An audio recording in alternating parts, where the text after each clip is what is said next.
That is the Green Bay Packers, right? So shout out to Anthony Wendler. End up leaving a comment in the comment section as far as making the NFC North a recommendation for tonight's stream. Now, the Green Bay Packers, right?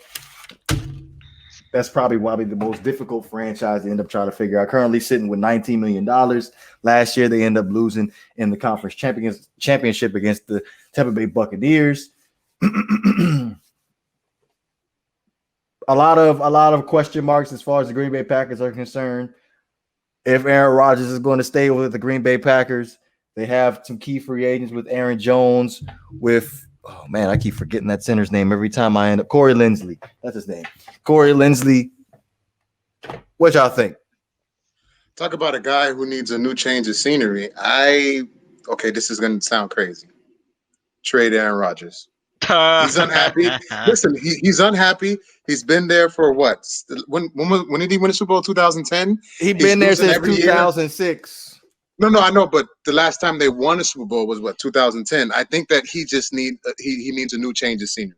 Is that too crazy to think about? Like, man, it would save them money. They can rebuild. Just think about it. I feel like that's the easiest answer you could have for the Packers, considering the fact that they don't want to lose. I just forgot his name again. Damn it, Corey Linsley. You don't want to lose Corey Linsley, and you don't want to lose Aaron Jones. So that would most definitely be the move. Also, for you, Anthony Wendler, I would consider moving on from Preston Smith too in a trade though. Y'all went out in the draft and y'all ended up getting another pass rusher. You got Zadarius Smith, so no need for you to have all three on the roster. So if you move on from Preston Smith, I believe you save over $10 million in cap space too there as well. But I do agree with you, G Money, that if you move on from Aaron Rodgers, you what was the reason why you end up drafting Jordan Love in the second round anyway? Like you drafted a backup, you drafted the future. Why keep Aaron? He's unhappy. You're unhappy. You guys are not going anywhere. You're going to lose in the NFC Championship every year because I don't know. I just think that just like the same thing with Carson Wentz, both of them, meaning the Packers and Aaron Rodgers, they just need a new scenery, a change of scenery, a new something new. First, Aaron Rodgers is always going to be unhappy, and he's always going to play well. That's his MO. He's always going to be unhappy. He's always going to be grumpy. And he's always going to play good. That's what he does. Now, if I'm the Green Bay Packers, I'm taking the Tampa Bay Buccaneers game plan in the offseason, and I am running it to perfection. And step one is getting J.J. Watt.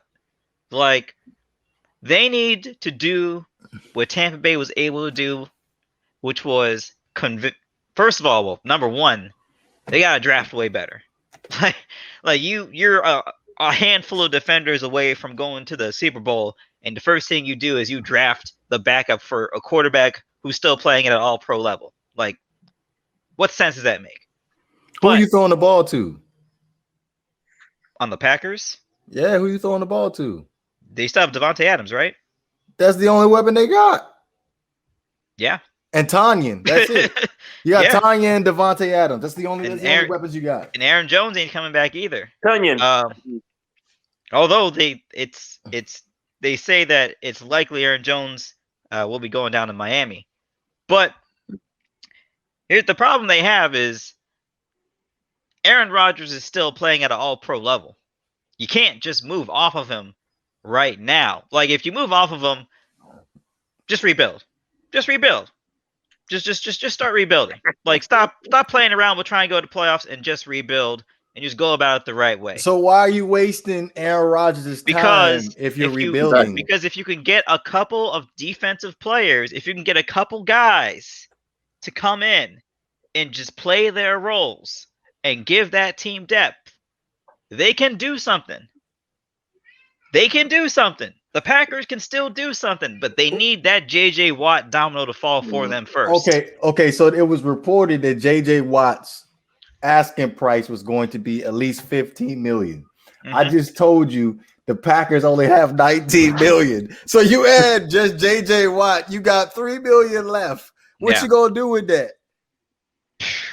Not much. Yeah, so going back to G Money's point, that's where they need to upgrade the most, though, is that defense. Because Aaron Rodgers had a good year last year. He had a very good year last year with what he had. So But how long can that last, though? Not long. Like, the window is the next year and maybe one more year after that. That's the window. Yeah.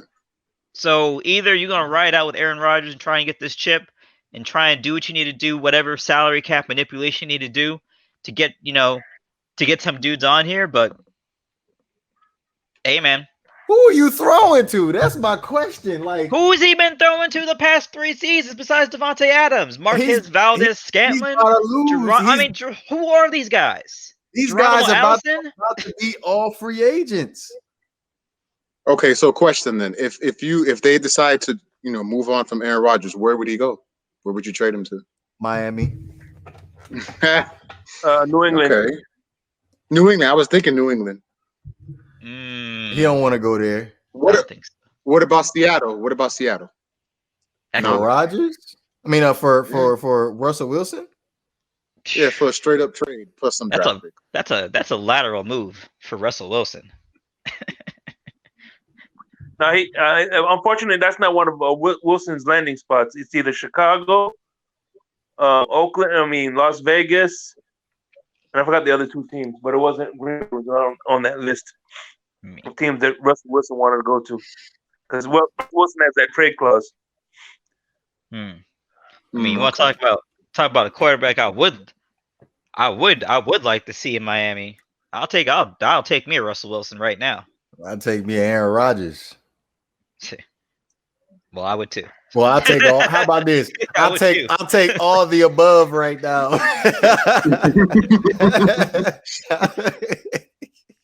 But all I know is the one thing I don't realize is people knock the the Jordan Love trade. And I think they did that because, unfortunately, I've seen too many times when Aaron Rodgers gets hurt, that season goes out the window.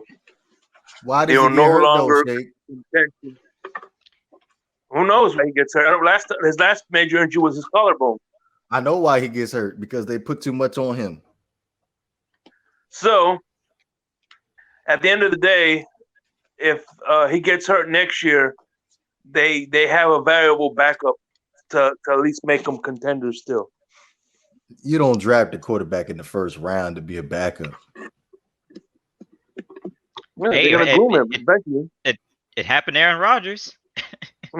But that was Brett Favre was about a freaking was about to end up turning to dust with the Green Bay Packers. That's why they drafted him. They act like Aaron Rodgers is spring chicken. Yeah, all right. Brett Favre played another 10 years after they drafted Aaron Rodgers. and played like garbage. And played like straight garbage. Are you sure about that? Yes. He played like garbage that Minnesota year? Yes, because he's the one who threw the pick. Now you're lying. Who threw the pick? Bounty Gates. He went to the NFC Championship.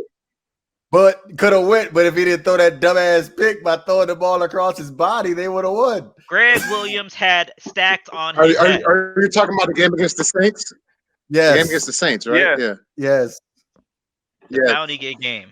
Oh, he was getting killed that game, but he played like a G. But he threw the pick. You're right. Like, my man scrambled to the right, threw that joint all the way to the left. I'm like, bro, what is you doing? Look, you live by the Favre, you die by the Favre. You know that's a throw that he thinks he can make. After the 2004 season, his career went downhill as far as statistically. That Minnesota season was a very good season for him. Yes, I will say that. That was a very good season that he had with Minnesota. But I thought he was good with the Jets too for a while. Yeah, I totally forgot he went to the Jets. Yes, he did. He did great with the Jets. Yeah. He did great with the Jets. He was traded to the Jets. Yes, because he couldn't make up his mind what he wanted to do. Yeah, like we was closing in on training camp, and we still didn't get an answer of Are you coming back far? Are you coming back far? What's going on here? I like how Brett Favre played that though, because he was like, I'm not trying to deal with training camp, so I'm just gonna tell people I don't want to play football until training camp's almost over, just so I don't have to go through all that nonsense. So like it was like a distraction, and you got Aaron Rodgers waiting right there. So why would you not? Hey, that's a great question. And then when you really think about the fact, Aaron Rodgers, what he sat for 3 seasons, right? Mm-hmm. Golly, I don't know how you look at Aaron Rodgers in practice every single day, and you sit on that for 3 seasons. Listen to this real fast. Sorry to switch the subject. So by the Green Bay Packers trading with the Dolphins to get that 26th pick to draft Jordan Love, they could have drafted T. Higgins for the Cincinnati Bengals that they got, Michael Pittman, Laviska Shenault, KJ Hamler, and Chase Claypool instead of Jordan Love to help out Aaron Rodgers as far as offensive weapons. But you decided to draft Jordan Love. They got those Love. players in the second round too. I don't know about that. Yeah, I mean, you know, clearly that is the type of draft pick a GM that is the type of draft pick a GM with job security makes. I'll say it like that. If you're a GM and you're on the hot seat, you don't make that move. But if you got job security, you'll draft the Jordan Love when clearly your team has more pressing needs than backup quarterback. But hey, man, that's the Packers for you. Nah, for the Bay. Nah, for the Bay. Nah, we don't care what you said. Nah, for the Bay. Nah, for the Bay. Nah, for the Bay. Nah, we ain't hearing what you said. Nah, for the Bay. Fire!